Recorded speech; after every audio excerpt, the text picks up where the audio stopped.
नमस्कार मित्रांनो, सुस्वागतम. मन धागा धागा जोडते नवा या मालिकेच्या आजच्या भागामध्ये अण्णा घरी येतात. मालती आणि लीना त्यांना विचारतात की त्यांनी तुम्हाला घरात घेतले का.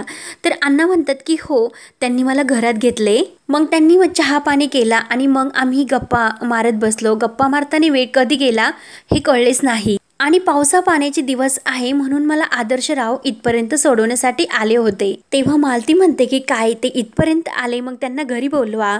अण्णा म्हणतात की अगं मी त्यांना खूप आग्रह केला होता, पण या वेळेला घाई आहे, पुढच्या वेळेस आल्यानंतर जीवन जाईन असे म्हटले. आणि खरंच सर्वजण खूप माणसं चांगली आहेत. ती आपुलकीने त्यांनी सर्वांनी माझी चौकशी केली. तेव्हा मालती म्हणते की काय तुम्ही हे सर्व खरं सांगता, सगळे नेमकं तुमच्याशी चांगले वागले ना. अण्णा म्हणतात की अगं मी खोटं कशाला बोलू, आणि सारखं सारखं तुम्ही तेच का विचारता, सर्वजण माझ्याशी चांगले वागलात तर. लीना म्हणते की मग त्या रुंदा काकू त्या तुमच्याशी नीट बोलल्या का अण्णा. तेव्हा अण्णा म्हणतात की हो, रुंदाताई सुद्धा माझ्याशी चांगल्याच वागल्या. तेव्हा लीना म्हणते की नाही अण्णा, मला नाही वाटत की हे सर्व तुम्ही खरं सांगता म्हणून. तर अण्णा विचारतात की अगं यात खरं न वाटण्यासारखे काय आहे, त्या रुंदाताई सुद्धा माझ्याशी चांगलेच बोलल्यात. सुखदा, सार्थक सर, सुधा मॅडम माझ्याशी सगळेजण चांगलेच बोलले. खरंच ती चांगली लोक आहेत. तर लीना म्हणते मला अजून सुद्धा शंकाच वाटते. तेव्हा अण्णांना राग येतो. अण्णा म्हणतात की तुमची विचारपूस करायची झाली असेल तर मला चहा मिळेल का, मला चहा प्यावासा वाटतो. तर लीना म्हणते की हो आणते. आणि अण्णा रागाने मालतीला म्हणतात की मी तोंडावर जरा पाणी मारून घेतो. आणि ते सुद्धा आतमध्ये जातात. तर मालतीला खूप टेन्शनच आलेले असते. त्यानंतर इकडे राजाध्यक्ष घरी सार्थकला बेनाऱ्यांचा कॉल येतो. जिथे जी काही परिस्थिती असेल ती तुम्ही हँडल करा, सर्व काही मॅनेज तुम्ही व्यवस्थित बघा. आणि बोलणं झाल्यानंतर फोन ठेवतात. तेव्हा सुकी सार्थकला म्हणते की फोन बघू.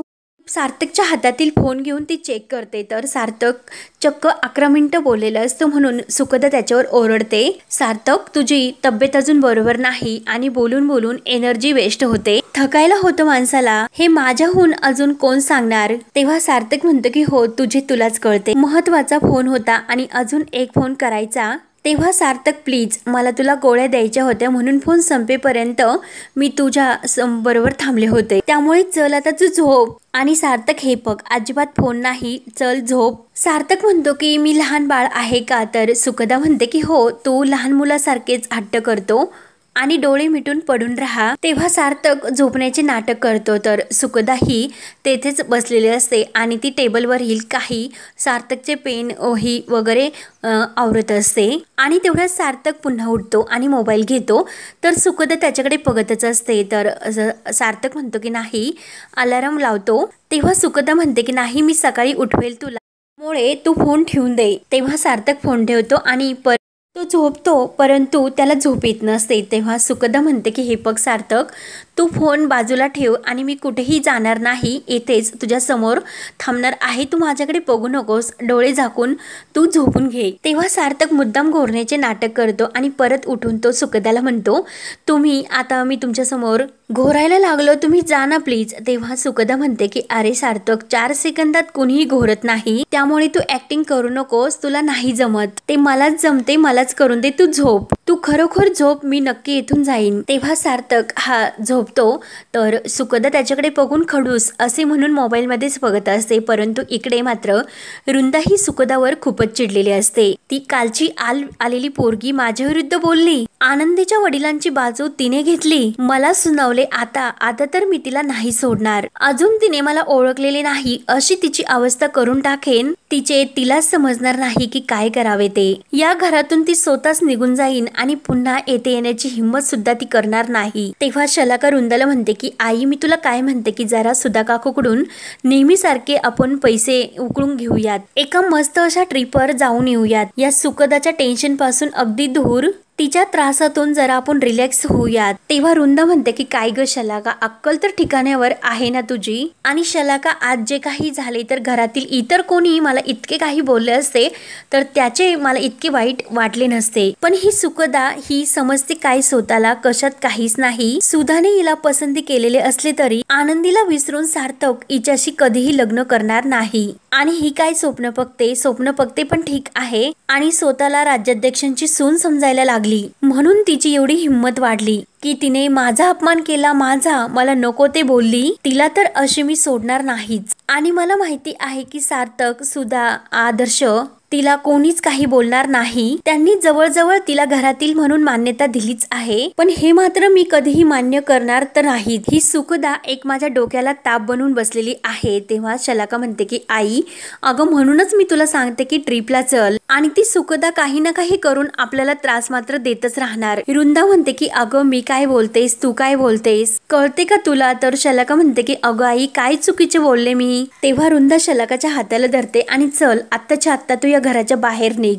शलाका म्हणते की अगं आई काय ग, काय झाले, तू लगेच मला घराच्या बाहेर काढते। वृंदा म्हणते की तू तशी ऐकणार नाही, कारण तुझी बुद्धी जेथे सांडली असेल ती गोळा कर आणि भरून घेऊन ये। शलाका म्हणते की अगं आई तुला तेच सांगते की मी एकटी कुठे जाऊ, तू चल ना माझ्या सोबत। अगं किती छान पाऊस पडतो, मस्त अशी ट्रिप करून आपण येऊयात, चल ना। तेव्हा वृंदा म्हणते की अगं शलाका तू आज सकाळी खरंच डोक्यावर पडली होतीस का? काय बोलतेस, काय बडबडतेस? आपण जर गेलो आणि परत आलो तर ही आपल्या समोर घरातील सून म्हणून उभी राहिली तर आपण काय करणार, कळते का तुला? तेव्हा शलाका म्हणते की आई असे काही होणार नाही आणि तिला तिच्या घरी सुद्धा जायचे। तर वृंदा म्हणते जायचे असते तर ती आतापर्यंत गेली असते आणि आतापर्यंत तिला घराबाहेर काढण्यासाठी आपले किती प्रयत्न करून झालेत। शलाका म्हणते की ठीक आहे, मग आता तू काय करणार यापुढे?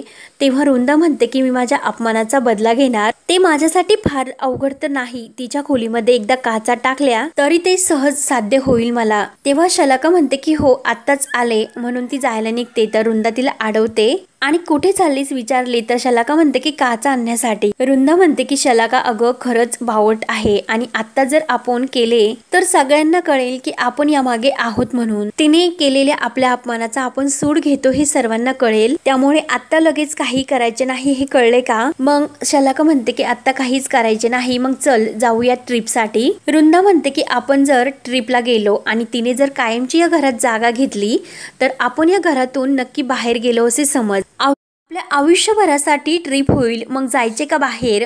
तेव्हा शलाका म्हणते की अगं आई काय ग, काय बोलतेस, मग नुसते घरातच बसून राहायचे का? वृंदा म्हणते की घरातच राहायचे पण बसून नाही राहायचे, आपण जे नाही ते सर्व करायचे, म्हणजे सुखदा नक्की त्यामुळे घरातून बाहेर जाईल। वृंदा आहे मी वृंदा, त्या आनंदीला या घरातून जायला मी भाग पाडले, मग सुखदा काय चीज आहे? माझा अपमान केला तर नाही, मी तिच्या डोळ्यात पाणी आणले तर नावाची मी वृंदा नाही, तिला माझ्या पायावर मी नाक घासवण्यासाठी लावले तर नावाची वृंदा नाही मी। पण यावेळेला मात्र आपण त्यात घाई गडबड करायची नाही, सगळे काही ठरवून शांतपणे समजून उमजून खूप मोठा असा प्लॅन आखणार मी। त्यानंतर इकडे सार्थकला जाग येते आणि सुखदा तेथे समोरच झोपी गेलेली असते आणि तो सुखदाला आवाज देऊन उठवत असतो की सुखदा तू येथे का झोपलीस, वेडी आहेस का तू? तेव्हा सुखदाला जाग येते। सुखदा म्हणते की अरे मला झोप लागली होती।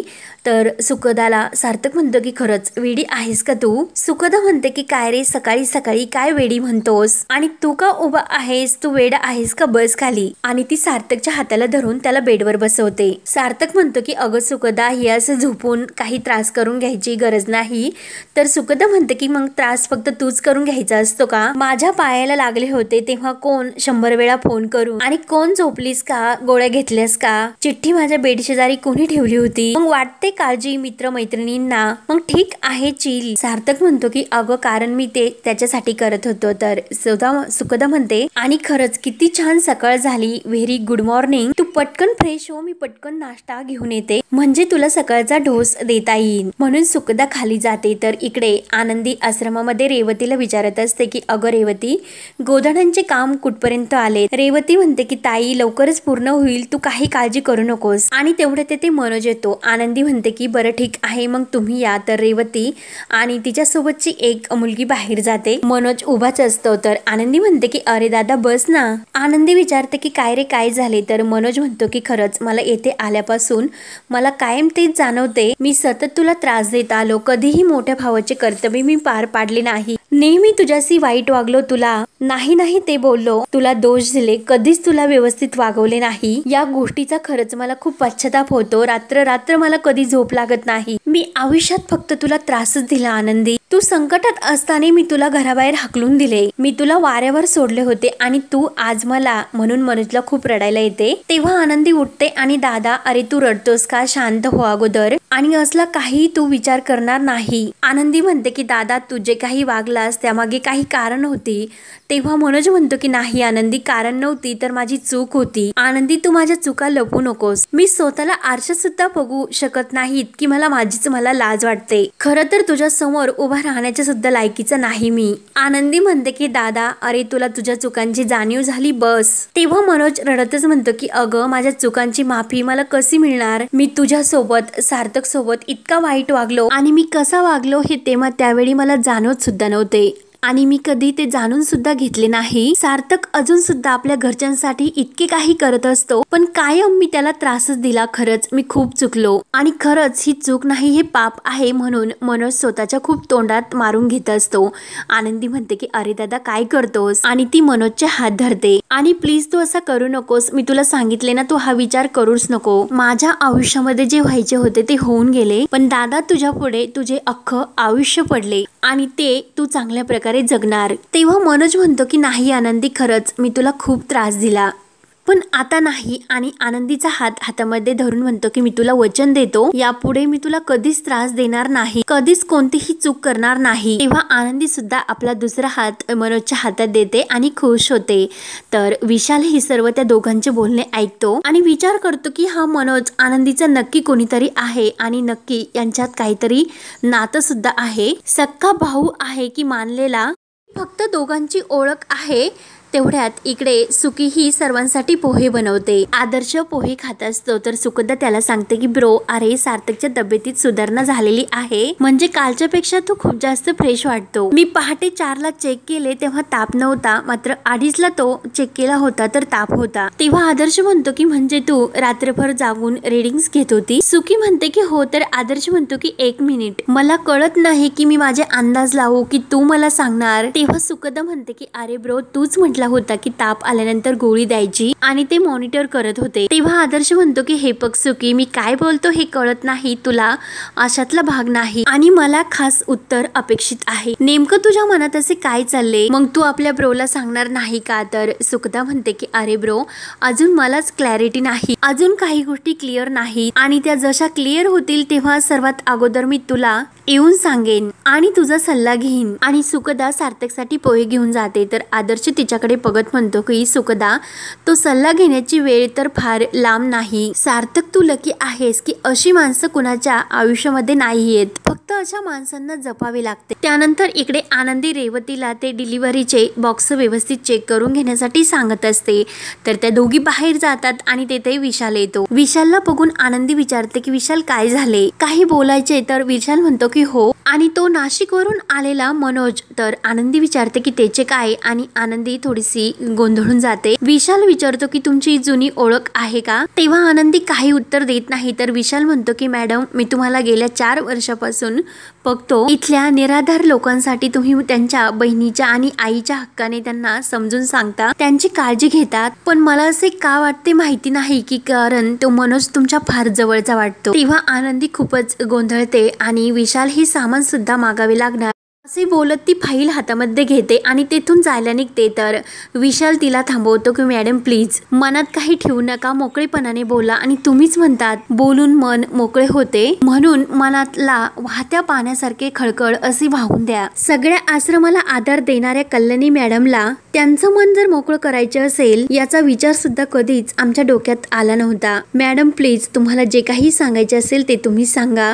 मोकळेपणाने तुम्ही माझ्याशी बोला, सांगा मॅडम प्लीज बोला. तरी सुद्धा आनंदी काही उत्तर देत नाही आणि ती फाईल विशालच्या हातात देते आणि हे सर्व चेक करून घे असे म्हणत ती जायला निघते. तर विशाल तिला पुन्हा थांबवतो आणि मॅडम तुम्ही काहीतरी लपवता असे म्हणतो. आणि हा सार्थक कोण आहे असे विचारतो तर आनंदी काहीच उत्तर देत नाही आणि तिला आणखीनच धक्का बसतो। तर हा भाग येथे संपतो। पुढील भागामध्ये सुकी ही सार्थकवर चिडते, अरे तुझी तब्येत बरोबर नाही, तू ऑफिसला कशाला जातोस? तेव्हा सार्थक म्हणतो की मला माझ्या बिझनेसची सुद्धा काळजी घ्यावी लागते, मला जावेच लागेल। सुखदा म्हणते की हे सर्व तूच ठरवणार का? सार्थक म्हणतो की हे सर्व तू ठरवणार का मग? तर सुखदा म्हणते की हो, तुला कळत नाही मला कळते, आणि एकमेकांकडे ते बघत असतात। त्यानंतर इकडे आनंदी विशालला सांगत असते, मनोजला वाटते की त्यांना असे वाटते की मी त्यांची बहीण आनंदी आहे, म्हणून क्षणभर त्यांना दिलासा मिळावा यासाठी मीही त्यांचं बोलणं ऐकत होते आणि मला नाही माहिती की ते कुणा सार्थक बद्दल बोलत होते।